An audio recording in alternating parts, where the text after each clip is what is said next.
We do have them here at KTN, where the Sports Cabinet Secretary, Dr. Hassan Wario, has appalled with the national teams how it is handled.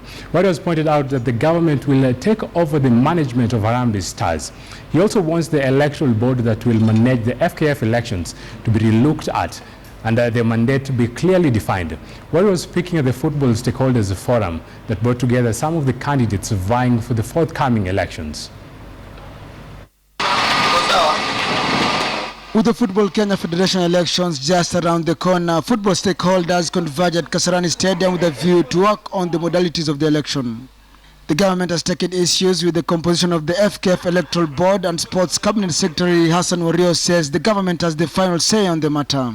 I'm going to write to them straight away, call them for a meeting, look at the constitution, understand how they were made up, and also see and ask what they have done so far. Are they in charge? Who's in charge? Is the election seen to be fair or not fair? All eyes are on Kenya as well as the world governing body FIFA that will be holding its election on the 26th of February. And as such, there's need to have consensus. We are going to write to FIFA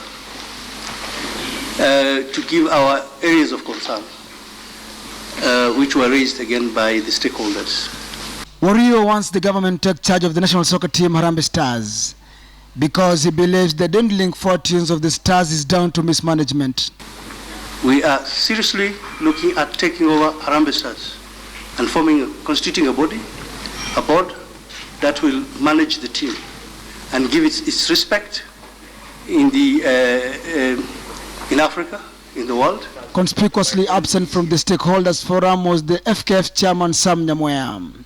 Most of the candidates who have shown interest in the top seat were present during the Thursday forum. However, they were tight-lipped as they left the Kasarani Stadium. Hassan Juma, KTN Sports.